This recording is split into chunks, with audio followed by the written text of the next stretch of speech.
Good morning mga boss. Welcome back sa ating channel, Tilaok Pinas.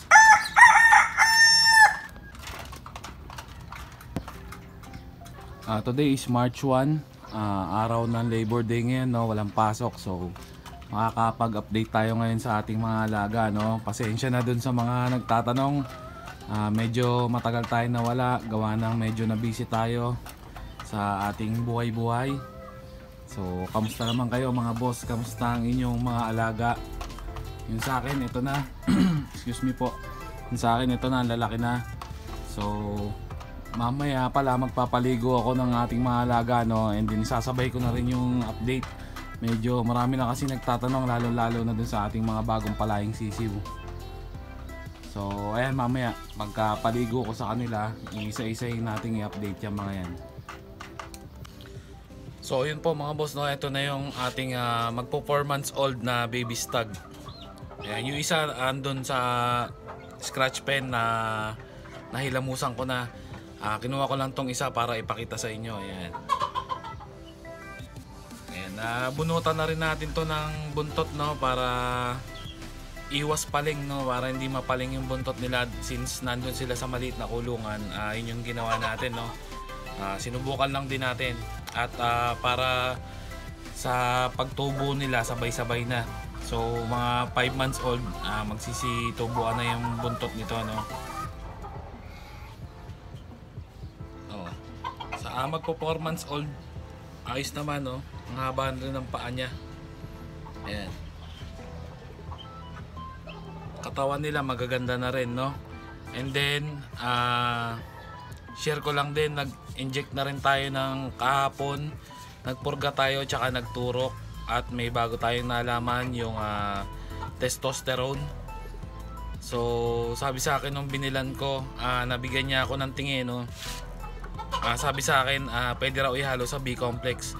So ganun ang ginawa ko, no, inalo ko lang sa B-complex yung testosterone para every 15 days yun yung ituturo ko sa kanila, may kasama ng ganun. So yun po, para mas mabilis mag-mature yung ating mga alaga. So yun po, no, i-ano ko lang to, hilamusan ko lang.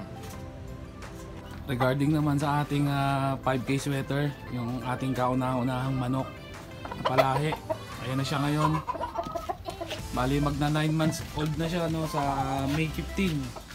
9 months old na mga boss, konting-konti na lang, ma-i-exam na natin siya. Kaso payo sa akin ng mga matagal na nagsasabong dito sa amin, kung i-exam natin siya, dapat dun sa kaedad niya, no? Kasi lugi daw po talaga pagka mas magulang yung naka-exam niya. So ayos naman, no? Kahit hindi na nadagdagan yung sukat niya, ayan, maganda rin naman. At yung power niya, no, dun sa mga ginagawa nating sistema, nadagdagan. So hopefully mamaya meron siyang quiz para maipakita ko rin sa inyo yung tunog nung ano niya, yung tunog nung palo. So ayan, nag-aano siya dun sa buhangin, no, kondisyon na kondisyon.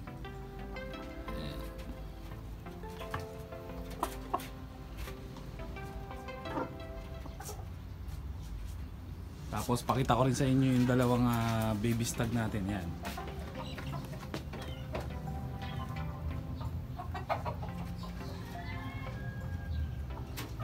Ang pupula na ng mukha niya mga yan, no?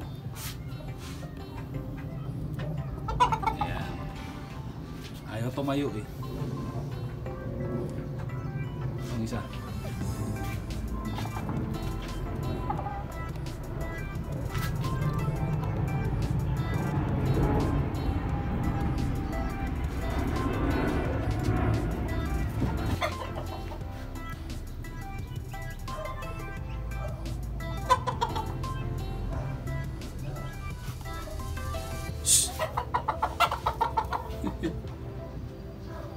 So ayun po, no, yun yung update sa ating mga baby stags and dun sa ano natin, sa ating ito K5K sweater. Ayan.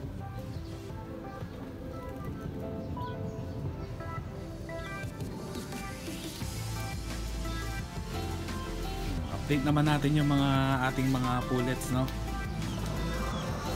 So ito yung kapatid ng 5K sweater natin. Tinanggal na po natin yung mga natirang itlog, no. Wala na, hindi na napisa.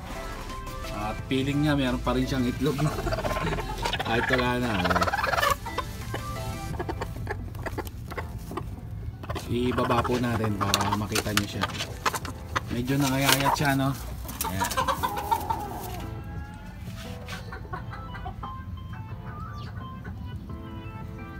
So feeling niya, no, mayroon pa siyang itlog, naglilimlim pa rin kahit wala na siyang itlog.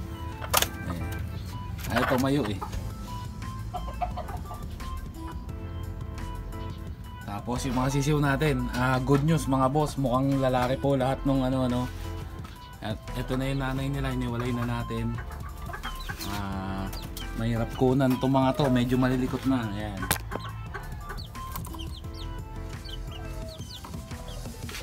Ayan sila.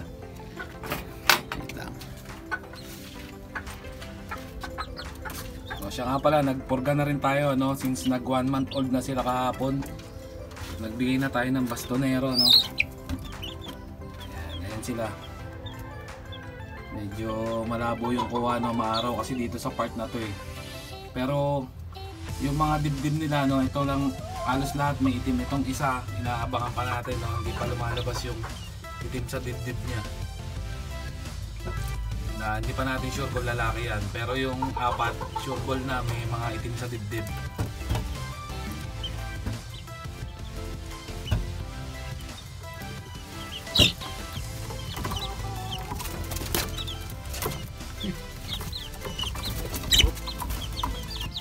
Liksi.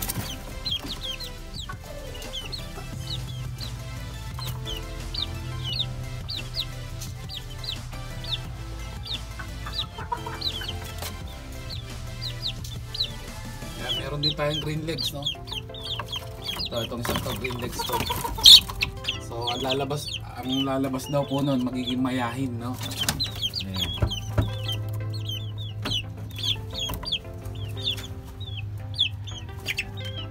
So ayun, no, bali ngayong 1 month old mag-i-start na rin tayo mag-wet feeding sa kanila. Mas gusto na nila yung basa, yung tinutukan nila, no?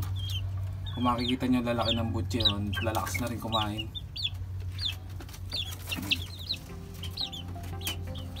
Tapos yung dalawang Boston natin, ito na yung isang Boston natin. Ayan.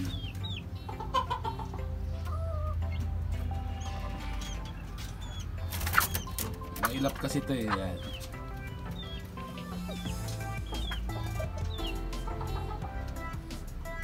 Ayan, ganda ng tindig, oh. Tapos yung isa,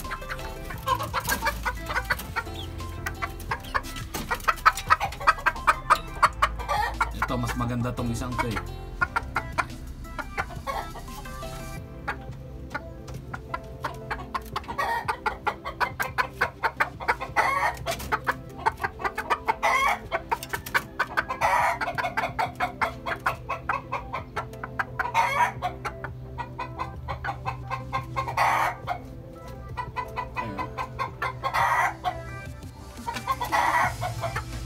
So yun po, no, pati yung mga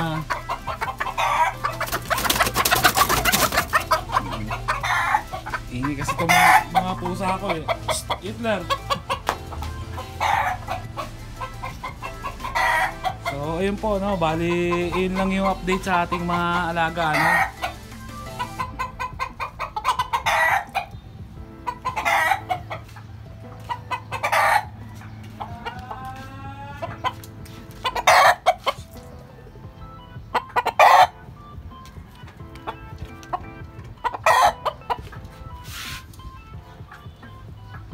So yun po, no, bali yun lang yung update sa ating mga alaga.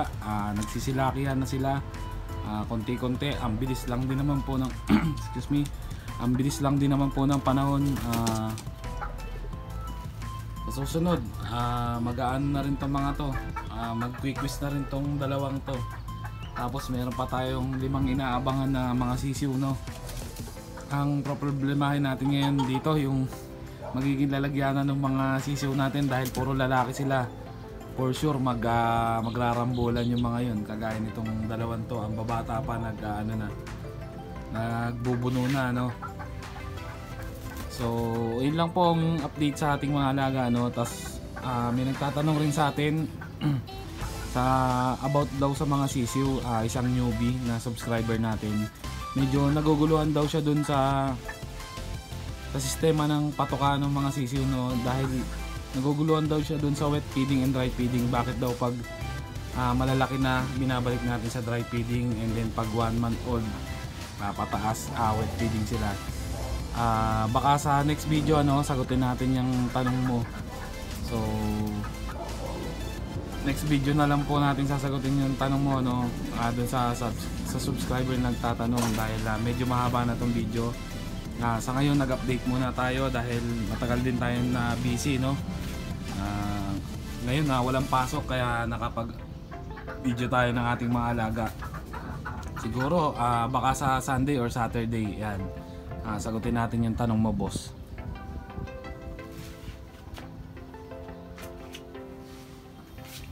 So ayan, nakailams na sila, papatuyuin ko na lang yung mga yan. At hanggang dito na lang yung video. In-update ko lang kayo, mga boss. So kung may mga katanungan kayo sa mga newbie dyan, i-comment nyo lang sa baba. At hindi ko na pahabain yung video, hanggang dito na lang. Muli, ito po si Tilaok Pinas, ang nagsasabing Tok Tok Tilaok, sabi ng manok.